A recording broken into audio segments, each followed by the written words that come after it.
नमस्कार, म विपना शर्मा।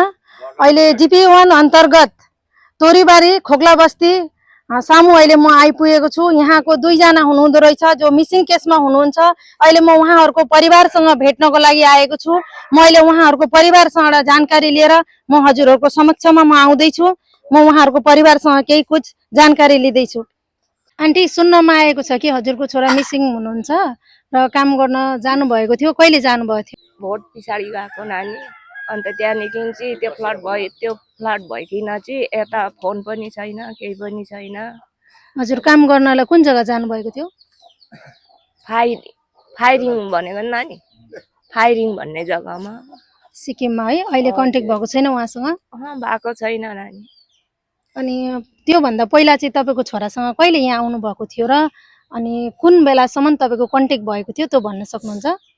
3 तारिक अगाडिदेखि त फोन हुँदै थियो, त्यहाँदेखि पछाडि चाहिँ फोनै भएको छैन। 3 तारिकसम्म चाहिँ फोन भएको थियो है? हजुर, उता फ्लड नहुँदाखेरि चाहिँ फोन गरिबस्थ्यो। अहिले चाहिँ उता त्यस्तो भएपछि फोनै आएको छैन नानी। हजुर, उहाँ अनि के काम गर्नुहुन्थ्यो उहाँले? उही त्यो लेबर काम गर्नुहुन्थ्यो है? हजुर, लेबर काम गर्नुहुन्थ्यो। अनि उहाँको अहिले परिवारमा चाहिँ को हुनुहुन्छ? अहिले परिवारमा उसको 4 जना, 2-3 बहिनी छोरी, 1 भाइ छोरा, अन्त वचन लामा छोरा। हजुरको छोराको नाम चाहिँ वचन लामा हो? हजुर, वचन लामा चाहिँ मेरो छोरा हो। अहिले अनि तपाईँले कति दिनदेखिबाट भन्नुभयो कि कन्ट्याक्ट भएको छैन उहाँसँग? उहाँदेखि जति यो फ्लड भइसकेदेखि चाहिँ यता कन्ट्याक्टै भएको छैन। ए, हजुरलाई लागेको छ कि पक्कै मिसिङ छ हजुरको छोरा है? खै त्यस्तै लाग्छ। कसैले नरुनु राम्रै छ भन्छ, कसैले भन्छ केही पनि। उहाँले त्यस्तो भएपछि त खै आशा त छैन भनेर भन्छ नानी। अनि हजुर अहिले के भन्न चाहनुहुन्छ कि उहाँलाई खोजेर उहाँ आएदेखि त उहाँलाई ल्याइदिएदेखि त राम्रो हुन्थ्यो। भेट्नु मन लागेको थियो नानी, म जानु सक्दिनँ। बुढाबुढी मान्छे कहाँ जानु, नाम ठेगाना पनि म जान्दिनँ छोराको लागि। अन्त म त बुहारीलाई भनेर अस्ति फोटो खिचेर बुहारीले लानु भएको, निमु बुहारीले लिएर जानुभएको फोटो खिचेर नानीको। ए, नानीको फोटो खिचेर लानुभएको कि तपाईँको छोराको चाहिँ फोटो खिचेर लानुभएको? मेरो छोरा वचन लामाको फोटो खिचेर, आधार कार्ड पनि लग्यो अनि फोटो पनि खिचेर लगेको नानी। हजुर, उहाँ अहिले कति एजको हुनुहुन्थ्यो होला? 35 वर्षको हुनुहुन्थ्यो है? ए, अनि अहिले तपाईँ त्यसो भएदेखि यहाँ थाना गएर दर्ज गराउनु भयो मिसिङ केस?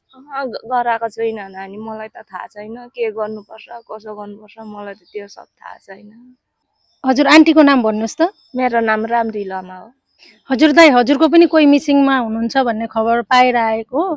हजुरको को हुनुहुन्छ मिसिङ केसमा अहिले? मेरो भाइ बुहारी, अन्त एकजना सानो 1 सालको भाइको नानी छ।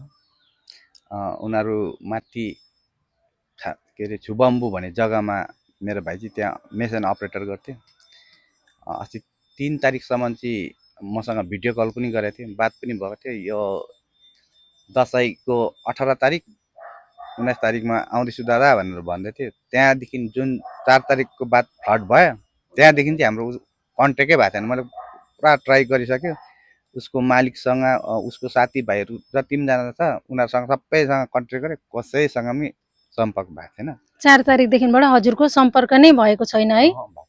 अनि हजुर अहिले के भन्न चाहनुहुन्छ? जुन तपाईँको भाइ मिसिङ केसमा हुनुहुन्छ, तपाईँ यहाँ केही भन्न चाहनुहुन्छ? अनि हजुरको भाइको नाम? मेरो भाइको नाम पुकार लामा हो। अन्त अब म चाहिँ के भन्छु भनेदेखि, अब जसरी भए पनि होइन, अब तपाईँहरूले यो मिडिया तर्फबाट अब मेरो भाइलाई खोजेर ल्याइदिनु भयो भने राम्रो हो। भएन भने चाहिँ अब बाटो खुलेछ भने चाहिँ म आफै पनि जानु पर्यो भनेर, खोज्नुको लागि जानु पर्यो भनेर सोचिरहेको छु। अब के हुन्छ त्यो चाहिँ अब थाहै भएन। एकताल कन्ट्याक्टै भयो भने मनमा ढुक्का हुन्थ्यो। अरू त त्यति नै त हो, केही त होइन।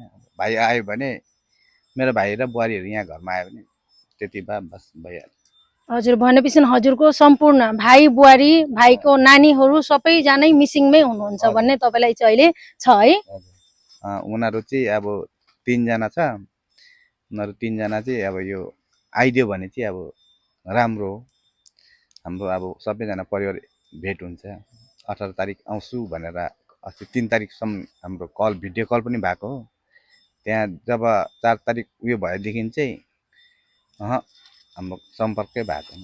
अन्त त्यही भएर म चाहिँ भन्छु सम्पर्क एकताल कन्ट्याक्ट भएर बात गर्नु पाएँ भनेदेखि पनि मनमा शान्ति हुन्थ्यो कि अब मेरो भाइ रहेछ भन्ने कुरा एउटा मनमा शान्ति हुन्थ्यो। अन्त हामी गएर ल्याउनु पनि सक्थ्यो। अब अहिले त माथि जानु पनि बाटो खुलेको छैन भन्दैछ, फेरि यताबाट जानु पनि दिँदैन भनेर भन्दैछ। मैले त यता राबङ्ला भएर उहाँ चुङथाङ लाभा भएर चुङथाङसम्म चाहिँ जानु, त्यहाँसम्म चाहिँ सक्छ अरे, त्यहाँदेखि उता बाटै छैन भन्दैछ। अन्त त्यहाँबाट त हाम्रो भाइहरू अझै माथि फाइरिङ भन्ने जग्गा हो, यहाँ बचन लामा बसेको चाहिँ त्यहाँबाट अझै माथि मेरो भाइ बस्ने चाहिँ छुबम्बु भन्ने जग्गा छ, त्यहाँनिर चाहिँ अपरेटर गर्थ्यो। खै अहिले चाहिँ कन्ट्र्याक्टै भएको छैन। हजुर भनेपछि 3 तारिकदेखिबाट हजुरको भाइसँग कन्ट्याक्ट भएको छैन र हजुरको भाइलाई होस् या प्रशासनलाई होस् यही भन्न चाहनुहुन्छ कि उहाँहरू सुरक्षित सेफमा हुनुहुन्छ भने उहाँहरू जसरी भए पनि तपाईँलाई कन्ट्याक्ट गरिदिनुहोस् होइन, यही नै भन्न चाहनुहुन्छ। ल प्रशासनहरूलाई नि यही नै भन्न चाहनुहुन्छ या मिडिया थ्रुबाट यो भन्न चाहनुहुन्छ कि जहाँ पनि हुनुहुन्छ देखेर खबर या कन्ट्याक्ट गरिदिनु होला भन्ने तपाईँ यही नै चाहनुहुन्छ होइन र? अनि योभन्दा पहिला तपाईँले थानामा केस दर्ज गराउनु भयो कि तपाईँको भाइ मिसिङ हुनुहुन्छ भनेर? यो चाहिँ केही पनि गरेको छैन। अस्ति हामी एउटा उयो सल्लाह गरेको थियो कि हामी यहाँ जसको उयो भएको छ उता मान्छे उहाँ बसेको छ, हामीले चाहिँ सल्लाह गरेको थियो हामी चाहिँ उहीँ जाने, खोज्नु जाने भनेर उयो भएको थियो। फेरि त्यहाँ बाटो खुलेको छैन, त्यहाँनिर जानु पाउँदै अब सक्दैन तिमीहरू अहिले नजानु, 1-2 दिन हेर न भनेर अब सबै गाउँको मान्छेहरूले पनि भन्यो। अन्त त्यहाँदेखि चाहिँ अब यो बाटो खुल्यो भने चाहिँ अब जाने भन्ने एउटा हाम्रो प्लान छ। अन्त म चाहिँ यही भन्छु कि मिडियाको तर्फबाट चाहिँ उसँग चाहिँ अब एकताल चाहिँ कन्ट्याक्ट भएर बात गर्नु पायो भने बस यतिमै अब मिडियालाई धन्यवाद दिन चाहन्छु। हजुरको शुभ नाम? मेरो नाम अनुप लामा। हजुरको कन्ट्याक्ट नम्बर भन्न सक्नुहुन्छ? मेरो कन्ट्याक्ट नम्बर चाहिँ हो 9593762077। हजुर धन्यवाद। यहाँको घरको परिस्थितिहरू हजुरहरूको छेउमा म दर्शाउँदैछु र उहाँको जुन छोरा जानु भएको थियो जुन 35 वर्षको उमेरको हुनुहुन्थ्यो, जो उहाँ लेबर काम गरेर घर परिवार पालिरहनु भएको थियो, उहाँको छोराछोरी 4 जना हुनुहुन्थ्यो र उहाँको बुढी आमा 1 जना हुनुहुन्थ्यो र आज उहाँको घरको परिस्थिति पनि हजुरहरूले हेर्न सक्नुहुन्छ।